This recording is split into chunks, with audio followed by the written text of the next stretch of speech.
Hello students, welcome to my YouTube channel. I self Monika. और आज की क्लास के अंदर हम अपना न्यू चैप्टर सापेक्षिकीय यांत्रिकी देखेंगे।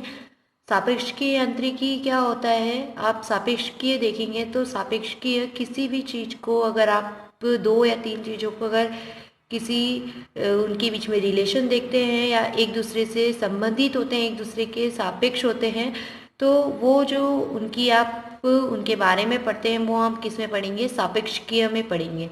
जैसे कि आपकी कोई भी लेंथ वगैरह होंगी तो कोई भी लेंथ एक दूसरे के सापेक्ष ही बनती है। आप देख सकते हैं कि कोई लेंथ, एक लेंथ आपकी ये है वन लेंथ, ठीक है, और सेकंड लेंथ ये है, थर्ड लेंथ ये है आपके पास। तो अब इन लेंथों के बीच में भी एक दूसरे की क्या है, ये सापेक्ष है। इन तीनों को देख करके आप बता सकते हैं कि ये वाली क्या होगी, मिडल होगी, ये सबसे शॉर्ट वाली लेंथ है और ये सबसे लॉन्ग लेंथ है। तो हम इनके सापेक्ष अगर आप बोलो कि ये आप एक लेंथ दी हुई है, अब आप इसको बिना मिटाए ये बताएं कि इसको इस ये सबसे क्या है, छोटी लेंथ, या ये छोटी लेंथ है, या आपके पास कोई भी लेंथ नहीं है और आपके पास ये एक दिया हुआ और इसको प्रूव करना है, इसको बिना बढ़ाए हुए ना, इसको आप कुछ भी नहीं करना है, आपको इसको और इसको बताना ही, किसको महसूस कराना है कि ये क्या है, एक शॉर्ट लेंथ है। तो हम इसके लिए इसके सापेक्ष क्या कर देते हैं, एक और बड़ी वाली लेंथ क्या कर देते हैं, ड्रॉ कर देते हैं। तो देख सकते हैं अब आप कि ये क्या होता है, ये प्रूफ हो जाता है कि ये क्या होगी, एक छोटी लेंथ होगी। किसके सापेक्ष? इसके ही सापेक्ष। यानी इसको कुछ भी प्रूफ करना है आपको तो आप उसी के सापेक्ष उसी के जैसा कुछ बना देंगे या फिर उसी को आप रिलेट करते हैं, तो वो आपकी क्या कहलाती है, रिलेटिविस्टिक कहलाती है। अगर आपको इसी को बड़ा बताना है तो हम एक छोटी सी लाइन और ड्रॉ कर देते हैं, तो ये क्या हो जाएगी, इसके सापेक्ष बड़ी होगी। तो हम एक देख सकते हैं कि जो आप रिलेटिविटी यानी सापेक्ष की है वो लेंथों के बीच में होती है। किसी भी पोजीशन के बीच में भी आप सापेक्ष के देख सकते हैं। किसी की स्थिति ड्रॉ करनी हो आपको, तो किसी का, जैसे कि आप फॉर एग्जाम्पल आप जो डेली रूटीन में देखते हैं, आप किसी को एड्रेस बताते हैं तो आप कोई गली नंबर बताते हैं या उस कोई गली बताते हैं, तो उसमें बताते हैं कि अगर आप राइट हैंड से आते हैं तो थर्ड नंबर या फोर नंबर का प्लॉट होता है या मकान होता है, या फिर आप लेफ्ट हैंड साइड से जाएंगे तो सेवन्थ नंबर का, या फिर आप कार्ड्स में देखते हैं कि आपको क्या करना है, राइट नीचे से सेवन नंबर का कार्ड दिखना है या ऊपर से फाइव नंबर का कार्ड ड्रॉ करना है। तो हम वो सब उसमें क्या बताते हैं, एक दूसरे के रिलेटिव टिक करते हैं, हम उनको एक दूसरे के सापेक्ष करके आप उनको उनके बीच में उनकी पोजीशंस बताते हैं। वैसे ही किसी भी कण की गति या उसका जो भी आप मोशंस होते हैं, ये सब भी किसके अंदर पढ़ेंगे, हम सापेक्ष के में पढ़ेंगे। क्योंकि जो गति होती है वो भी किसी ना किसी वस्तु या किसी के सापेक्ष की जाती है। तो अब देखेंगे आप जैसे कि कैसे आप इसको मोशन को आप बता सकते हैं सापेक्ष की।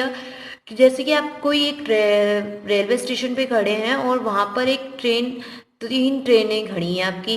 तो अगर आप बीच वाली ट्रेन पर हैं तो यहाँ पर वो ट्रेन तो आपकी क्या है, अभी खड़ी हुई है, वो चली नहीं है, लेकिन उसके पास वाली जो ट्रेन है वो अगर गति करती है तो यहाँ पर इस जो बीच वाली ट्रेन में बैठा हुआ जो व्यक्ति होगा उसको क्या लग रहा होगा कि वो उसकी ट्रेन चल रही है, लेकिन और पास वाली ट्रेन क्या है, वहीं खड़ी है। बट ऐसा होता नहीं है। जब वो ट्रेन पूरी जा चुकी होती है तब यहाँ पर आप जब नेक्स्ट प्लेटफॉर्म देखते हैं तब आपको फील होता है कि नहीं, हमारी ट्रेन तो रुकी हुई है, जो पहले वाली ट्रेन है वो गई है। इसका मतलब ये एक पोजीशन पे कि आप उस गति को कैसे बता रहे हैं, आप वहाँ पर हैं, किस पोजीशन पर हैं, तब आप उस गति को बता पाएंगे। तो यहाँ पर एक क्या हो रहा है, एक रिलेटिविस्टिक लग रहा है, यानी एक दूसरे के बीच में क्या है, एक दूसरे के सापेक्ष है, जिससे आप इसकी ट्रेन्स की गति को बता पाएंगे। वैसे ही हम एक इसमें क्या करते हैं, आप इसको बताने के लिए क्या करेंगे, तंत्रों का उपयोग करेंगे, जो कि आपके होंगे निर्देश तंत्र। अब उन निर्देश तंत्रों में भी हम कौन से तंत्र यूज करते हैं, जड़त्वीय और अजड़त्वीय निर्देश तंत्र। जड़त्वीय निर्देश तंत्र तो हम जानते हैं, वैसे निर्देश तंत्र जिसके अंदर क्या होता होगा, न्यूटन्स के नियम का पालन होता है, वो आपके जड़त्वीय निर्देश तंत्र होंगे। और जो आपके अजड़त्वीय निर्देश तंत्र हैं उसमें एक्सीलेटर्स अगर आ रहा है तो वो क्या हो जाते हैं, आपके अजड़त्वीय निर्देश तंत्र हो जाते हैं। तो हम इस सापेक्षिकीय में अधिकतर क्या करेंगे, जड़त्वीय निर्देश तंत्रों के बारे में ही पढ़ेंगे। और उसमें हम सबसे पहले एक रूपांतरण पढ़ेंगे, ट्रांसफॉर्मेशन, जिसमें हम देखते हैं कि जो ट्रांसफॉर्मेशन है वो क्या होता है, आप किसी भी कण की गति को 2 या 3 निर्देश तंत्रों के अंदर अगर एक दूसरे के सापेक्ष बताते हैं तो वो क्या हो जाता है, आपका ट्रांसफॉर्मेशन हो जाता है। जैसे कि हम एक इसकी रूपांतरण की डेफिनेशन देख लेते हैं कि क्या होती है रूपांतरण। एक बिंदु या कण के विभिन्न निर्देश तंत्रों के सापेक्ष निर्देशांक भिन्न भिन्न होते हैं। यानी आप देख सकते हैं कि कोई भी कण या बिंदु लेते हैं, अगर आप उनको निर्देश तंत्रों पर लेते हैं, अलग अलग निर्देश तंत्रों पे, तो सभी अलग अलग निर्देश तंत्रों के क्या होते हैं, निर्देशांक भी अलग अलग होते हैं। जैसे हमने प्रीवियस क्लासेस यानी फर्स्ट यूनिट के अंदर देखा है, जो आपके गोलीय निर्देशांक तंत्र होता है उसके अंदर आप आर थीटा फाई समथिंग लेते हैं, और एक में आप एक्स वाई थीटा लेते हैं या जेड लेते हैं, एक्स वाई जेड लेते हैं। ऐसे अलग अलग निर्देश तंत्रों में क्या होते हैं, उनके निर्देशांक भी क्या होते हैं, अलग अलग होते हैं। और वे समी, ये तो हो गया आपका निर्देश तंत्र। अब इन निर्देश तंत्रों में हम समीकरण ही बनाएंगे, क्योंकि हर निर्देश तंत्र के हिसाब से उनकी समीकरणें बनती है, और वह समीकरणें जो क्या हो, 2 निर्देश तंत्रों के सापेक्ष क्या करेंगे, सिर्फ 2 निर्देश तंत्र होंगे और उनके सापेक्ष कोई भी कण जिसको आप ले रहे हो उन निर्देश तंत्रों पर, उन कणों की क्या करें, निर्देशांकों के मध्य क्या करती है, संबंध व्यक्त करती है। ठीक है, यानी आपका एक निर्देश तंत्र और दूसरा एक और निर्देश तंत्र है, उनके निर्देशांकों के बीच में अगर कोई समीकरण संबंध व्यक्त करती है तो वो जो समीकरणें होती है वो क्या होती है, आपकी रूपांतरण समीकरण होती है। अब हम देखेंगे उसमें सबसे पहले जो रूपांतरण आएगा वो कौन सा रूपांतरण है, आपका गैलीलियन रूपांतरण। गैलीलियन रूपांतरण हम इसको इसलिए कहेंगे क्योंकि एक गैलीलियन क्या है, एक वैज्ञानिक है। उन वैज्ञानिकों ने ट्रांसफॉर्मेशंस को सबसे पहले यूज़ किया है, और उन्होंने क्या किया है कि आप कोई भी 2 आप निर्देश तंत्र लेते हैं और उस पर किसी भी एक पिंड की अगर कण की आप गति को बताते हैं या उसकी स्थिति को बताते हैं, तो उस प्रकार का जो रूपांतरण होगा वो कौन सा होता है, आपका गैलीलियन रूपांतरण होगा। जिसका हम डेफिनेशन भी देख सकते हैं कि एक निर्देश तंत्र हमने एस में किसी कण की स्थिति को यदि किसी अन्य गतिमान निर्देश तंत्र एस डैश, यानी 2 तंत्र लेंगे आप, एस और एस डैश लेते हैं, उसमें किसी भी कण की गति को क्या करते हैं, बताते हैं, रूपांतरित करते हैं, तो इस प्रकार के रूपांतरण को हम क्या कहेंगे, गैलीलियन रूपांतरण कहते हैं। और इसका उपयोग हम चीर संबंध यांत्रिकी के अंदर करेंगे। और इस कब करेंगे, जब 2 निर्देश तंत्रों में एक ही पिंड की क्या गति के लिए आपको क्या करने हो, प्रेक्षण करने हो। तो जैसे कि हम यहाँ पर आप फॉर एग्जाम्पल इसको आप एक डायग्राम के अकॉर्डिंग देखेंगे तो आप देख सकते हैं कि 2 निर्देश तंत्र लिए हैं मैंने, जिसमें एक है आपका एक्स वाई जेड और एक X dash Y dash and Z dash लिया है, जिसमें अपने पी बिंदु के लिए एक ही बिंदु है आपका पी। इसके इन दोनों निर्देशांक तंत्रों के अकॉर्डिंग आपने निर्देशांक लिए हैं, जैसे कि एक्स वाई जेड एक्सिस के अकॉर्डिंग इसका कितना निर्देश हो जाएंगे, निर्देशांक हो जाएंगे, एक्स वाई जेड हो जाएगा। और ये X dash Y dash Z dash के निर्देश तंत्र के अकॉर्डिंग इसके जो निर्देश होंगे वो क्या हो जाएंगे, निर्देशांक X dash Y dash Z dash हो जाता है। अब ये जो दोनों निर्देशांक तंत्र है वो एक दूसरे के सापेक्ष क्या है, v वेग से गति करते हैं, और यहाँ पर इनका जो समय है वो एक दूसरे के प्रति क्या है, समपाती है। यानी जिस समय पर ये यहाँ पे इसके मूल बिंदु जो होंगे आपके वो दोनों ही क्या होंगे, टी समय पे, अगर आप इसका समय टी डैश लेते हैं तो दोनों ही इक्वल होंगे और उन दोनों का समय कितना रहेगा, 0 रहेगा। अब समय भी हम सापेक्ष के कहेंगे। क्यों कहेंगे हम सापेक्ष के समय को भी, क्योंकि अगर आप देखो कि अगर आप किसी भी कंट्रीज़ के अगर अकॉर्डिंग देखेंगे हम, तो हर कंट्रीज़ के अकॉर्डिंग अपनी कंट्री के अकॉर्डिंग ही समय सेट होता है। तो जैसे कि अगर इंडिया में अभी 8 o'clock हो रहे हैं या 9 o'clock हो रहे हैं, तो यही टाइम अगर आप इसी समय अगर यूएसए में आपका कोई फ्रेंड रहता है या कोई रिलेटिव रहता है, वहाँ जाकर के अगर आप टाइम पूछते हैं, उनसे टाइम पूछते हैं, तो वो अपने ही अपनी कंट्री के अकॉर्डिंग आपको टाइम बताते हैं। अगर आप उस टाइम को आप इंडिया के अंदर कन्वर्ट करते हैं तो उसके लिए आपको क्या करना पड़ेगा, सापेक्षिकीय यूज़ करना पड़ेगा, जिसके अकॉर्डिंग आप यूएसए का टाइम को आप किस में कन्वर्ट कर सकते हैं, इंडिया की टाइम में। अगर आपका इंडिया की घड़ी खराब होती है, आप यूएसए वाले से पूछोगे टाइम, तो वो तो अपना टाइम बोलेगा, वो उसको थोड़ी ना पता है कि इंडिया में क्या टाइम हो रहा है, वो इंडिया का टाइम नहीं बताएगा। तो हम उसको जब आप कन्वर्ट करते हैं या उसमें आप इंडिया के टाइम को पता करते हैं तो हम उसमें क्या लगाते हैं, सापेक्षिकीय लगाते हैं। जैसे कि उसमें भी क्या लगाएंगे, हम सापेक्षिकीय लगाएंगे तो आपको इंडिया का टाइम मालूम हो जाएगा। तो हम इसमें क्या करते हैं कि सापेक्षिकीय एक दूसरे से क्या रहते हैं, कनेक्टेड रहते हैं। और यहाँ पर हम संपाती ले रहे हैं, संपाती ले रहे हैं, तो यानी यहाँ पर मूल बिंदु पर और आपका X dash Y dash Z dash के मूल बिंदु ओ डैश पर भी समय टी डैश जो होगा वो भी कितना होगा, 0 होगा। अब हम देखते हैं इसके बीच में आपने ये लिया है, तो इसको आप कैसे इसके लिए इक्वेशन बनाएंगे। हम इसके लिए इक्वेशन बनाने के लिए हम इसको देख लेते हैं कि हमने कैसे इनको लेंगे। ठीक है, तो उसके लिए हम मान लेते हैं कि एक आपका जो निर्देश तंत्र है, हम वो निर्देश तंत्र कौन सा यूज करेंगे, जड़त्वीय निर्देश तंत्र यूज करेंगे, जिसमें न्यूटन्स लॉ यूज होते हैं। ठीक है, तो उनमें हम देखेंगे एस आपने लिया है पहले, तो उस एस पर पी बिंदु एक समय घटना यानी टी पर हो रही होती है। ठीक है, यानी पी बिंदु जो है वो समय टी पर एक्स एक्सिस पर यानी एक्स जड़त्वीय निर्देश तंत्र पर है। अतः पी बिंदु के जो निर्देशांक होंगे एस जड़त्वीय पे वो कितने हो जाएंगे, X Y Z and T.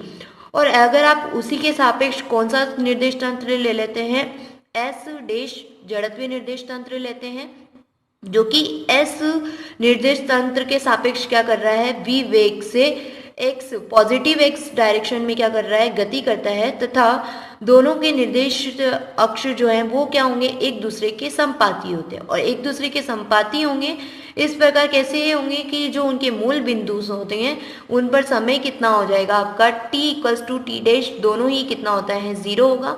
और एस डैश के जो मूल बिंदु निर्देश तंत्र होंगे पी बिंदु पर वो क्या हो जाएंगे आपके उसी घटना पर X dash Y dash Z dash T dash होंगे।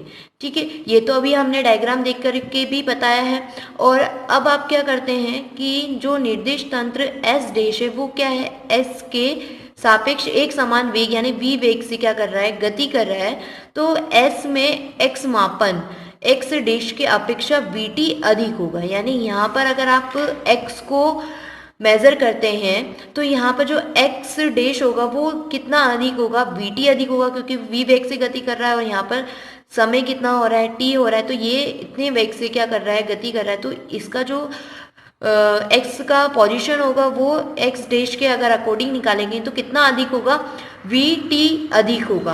आप एक्स डैश में वी टी ऐड करेंगे तब जाकर के आपकी एक्स पोजीशन आती है। तो अब उसके हिसाब से हम यहाँ पे देखेंगे, इस प्रकार हम कह सकते हैं कि जो एक्स डैश होगा वो क्या हो जाएगा आपका, उस पहले जो आपकी एस एक्स है उसमें से आप यू टी वी टी क्या कर देते हैं, माइनस कर देते हैं। ठीक है, अभी हमने बोला था कि जो आप x पर अगर x निकालेंगे तो आप देखेंगे x डैश में यहाँ पर इस वाली पोजीशन पर आपको क्या करना पड़ेगा, vt को ऐड करना पड़ेगा। अगर आप यही चीज x डैश में निकालेंगे तो क्या हो जाएगा, x में से ये जो vt है वो माइनस हो जाएगा। वही चीज हमने यहाँ पे लिखी है कि क्या हो जाएगा आपका x dash equals to x minus vt होगा। और y और z अक्ष जो है वो की दिशा में एक्स एस तथा एस डैश के मध्य कोई सापेक्ष गति नहीं हो रही है। यानी ये देख सकते हैं कि इनके बीच में कोई भी सापेक्ष की गति नहीं हो रही है और सापेक्ष की गति नहीं हो रही है। जैसे ये वाई डैश और ये वाई एक्सिस और ये वाई है, यहाँ पर ये जेड और जेड डैश है, इनके बीच में कोई भी सापेक्ष की गति नहीं है। इसका मतलब ये दोनों क्या होंगे, इक्वल रहेंगे। और इक्वल रहेंगे तो यहाँ पर हम कह सकते हैं कि क्या इक्वेशंस होंगी इनकी, y equals to Y dash होगा और z equals to z dash होगा। इस प्रकार हमें s और s डैश निर्देश तंत्रों से 4 क्या होंगे, रूपांतरण प्राप्त होते हैं, रूपांतरण समीकरण प्राप्त होंगी। कौन कौन सी, पहले तो x डैश वाली रूपांतरण समीकरण होगी जो कि होगी x minus V T, then second होगी y dash equals to Y, and third होगी z dash equals to z, और फोर्थ हो जाएगी आपकी T dash equals to T. ये चारों जो समीकरणें हैं वो क्या होती हैं, रूपांतरण समीकरणों की गैलीलियन रूपांतरण है। ठीक है, ये चारों रूपांतरण समीकरण कौन सी होती हैं, गैलीलियन रूपांतरण समीकरणें कहलाती हैं। अब इसके बाद हम देखेंगे लॉरेंज रूपांतरण देखेंगे, क्योंकि लॉरेंज जैसे गैलीलियन ने दिया है वैसे ही लॉरेंज भी एक वैज्ञानिक हैं, उन्होंने एक रूपांतरण और दिया हुआ है। तो उस रूपांतरण समीकरणों को हम क्या कहते हैं, लॉरेंज रूपांतरण समीकरण कहेंगे। तो जैसे कि अब उन्होंने तो किसी कण की गति को आपकी एक स्पेस में नहीं बताया है। अभी लॉरेंज रूपांतरण में जो है वो कण की स्थिति को कहाँ बताते हैं, स्पेस में बताते हैं, यानी आकाश में। तो आकाश में अगर किसी कण की स्थिति और समय को जब दो अलग अलग जड़त्वीय निर्देश तंत्रों में स्थित प्रेक्षकों द्वारा मापा जाता है, यानी आपको क्या करना है, दो निर्देश तंत्र लेने हैं अलग अलग, उनमें आप कहाँ लेने हैं, उनको आकाश के अंदर लेना और फिर कण की स्थिति को और समय को मापते हैं। तो सापेक्षता के सिद्धांत के आधार पर कण की स्थितियों और समयों के बीच परस्पर क्या होगा, संबंध व्यक्त होता है। व्यक्त करने के लिए लॉरेंज वैज्ञानिक ने कुछ समीकरणें दी हैं और उन समीकरणों को हम क्या कहते हैं, लॉरेंज रूपांतरण कहेंगे। कब कहेंगे, जब ये क्या होंगी, आकाश में होंगी आपके दो जड़त्वीय, और उन जड़त्वीय निर्देश तंत्रों के बीच में समय और स्थिति यानी एक्स वाई जेड और टी के बीच में क्या बताएंगे, हम रिलेशन बताएंगे। तो उस रिलेशन वाली इक्वेशनों को हम क्या कहते हैं, लॉरेंज रूपांतरण समीकरण कहेंगे। जैसे कि आप देख सकते हैं यहाँ पे फर्स्ट इक्वेशन है आपकी 1/√1 minus V square by C square X minus V T. Second हो जाएगी आपकी y dash equals to Y, z third हो जाएगी z dash equals to z and t dash हो जाएगा आपका 1/√1 minus V square by C square T minus V X by C square हो जाता है। ये जो इक्वेशंस हैं हमने यहाँ पे आकाश के अंदर अगर आप देखेंगे तो उसके अंदर बनाई हुई हैं। तो ये जैसे कि आपका एक आकाश के अंदर एक जड़त्व ले लिया आपने, जिसमें इसका मूल बिंदु क्या है, आपका सूर्य रहेगा, और ये एक्स एक्सिस है आपका और ये एक वाई एक्सिस है, ये ये वाई एक्सिस हो जाएगा और ये जेड हो जाता है। अब इसी के सापेक्ष आप एक और दूसरा कौन सा ले लेते हैं, जड़त्वीय निर्देश तंत्र ले लेते हैं आप।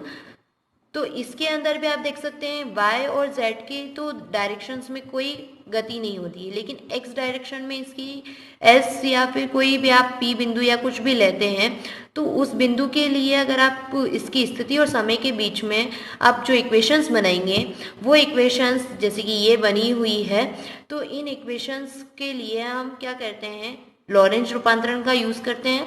और ये लॉरेंज रूपांतरण इक्वेशंस होंगी जो इसके निर्देशांक तंत्र यानी जो स्पेस में आपका निर्देश जड़त्वीय निर्देश तंत्र लिया है उसके निर्देशांक तंत्र, और आपका जो है ये पी बिंदु दूसरे निर्देश तंत्र जड़त्वीय निर्देश तंत्र में है, एक्स वाई जेड निर्देश तंत्र में है।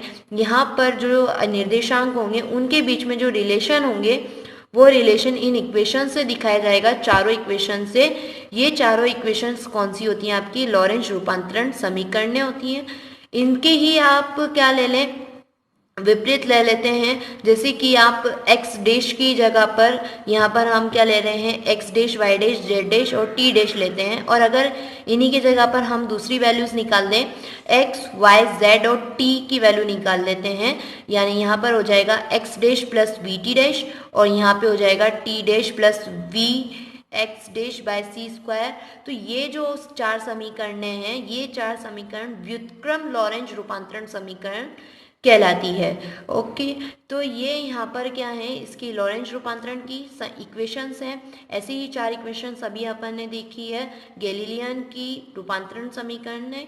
ये इनका जो निगमन है वो हम नेक्स्ट वीडियो के अंदर देखेंगे, और अभी हमने यही देखा है इसके अंदर इक्वेशंस बताइए अभी आपको।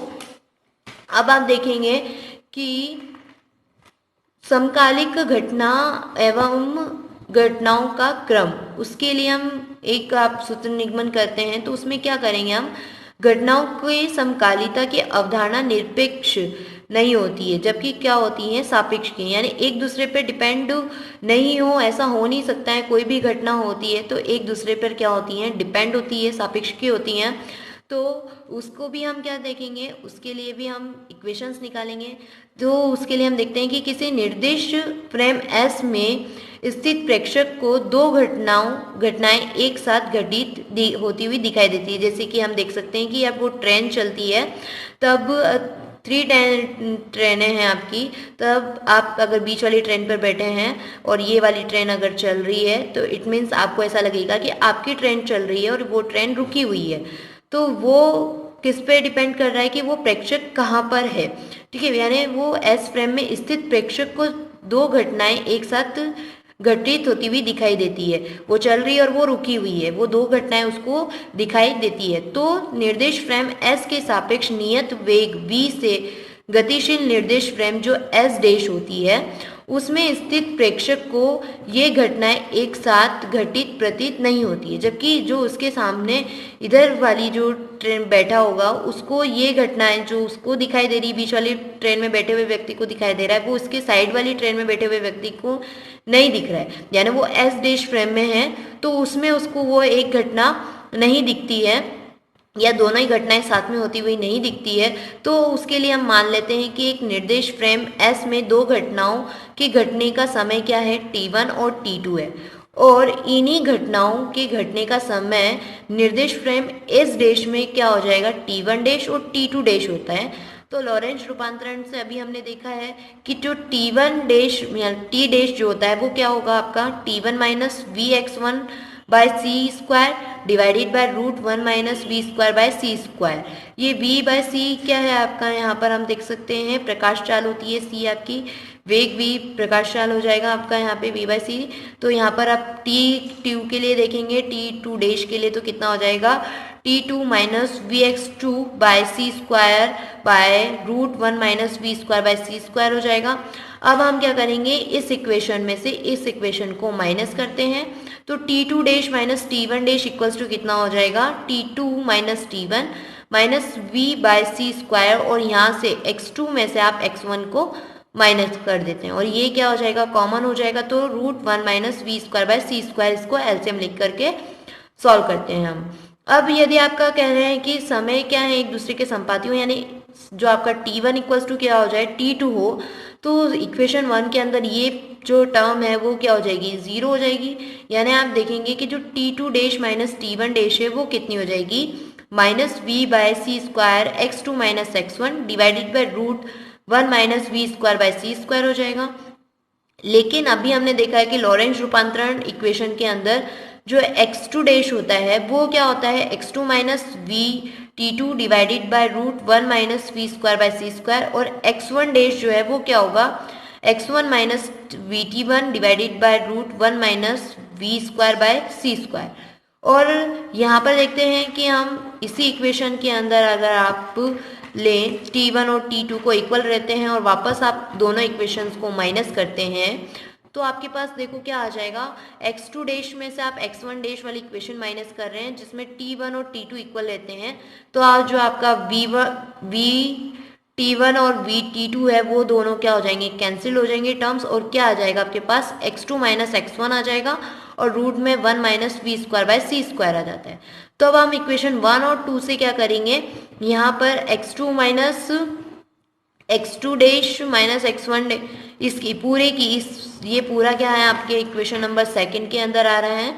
यहाँ देख सकते हैं आप x2 minus x1 divided by root 1 minus V square by C square, ये पूरा टर्म आपके पास आ रहा है। तो इस पूरे टर्म की वैल्यू अभी हमने देखी है क्या आ जाएगी आपके पास, इस पूरे टर्म की वैल्यू आ जाती है x2 dash minus x1 dash. तो हम इस इक्वेशन को पुट करते हैं तो T2 dash minus T1 dash equals to कितना निकलनेगा, minus V by C square x2 dash minus x1 dash. ये आपका क्या हो जाएगा, उसके समय और उनकी स्थितियों के बीच में संबंध हो जाता है। अतः जब निर्दिष्ट फ्रेम S में दोनों घटनाएं एक साथ घटित होती हैं, अर्थात दोनों घटनाएं समकालिक होंगी, और समकालिक होंगी यानी T1 और T2 क्या होंगे, दोनों समय क्या होंगे, इक्वल होते हैं, किंतु उनकी जो स्थितियां हैं वो अलग अलग होंगी। यानी x1 equals to not x2 होगा, तो आपका जो T1 डैश और T2 डैश है वो भी क्या होगा, नॉट इक्वल होगा।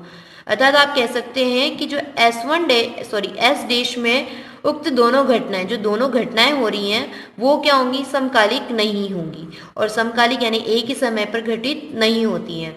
इसलिए हम समीकरण 4 से हम क्या देखेंगे, जो आपका माइनस जो चिन्ह लगा हुआ है इसके अंदर माइनस वाला साइन है, ये माइनस साइन क्या स्पष्ट करता है कि निर्देश स्वयं एस डैश में घटना x2 डैश पर पहले और x1 डैश पर बाद में घटित प्रतीत होती है। यानी पहले x2 डैश पर आपकी घटना होगी और फिर x1 डैश पर घटना होती हुई उसको जो एस डैश फ्रेम में बैठा हुआ है उसको प्रतीत होती है।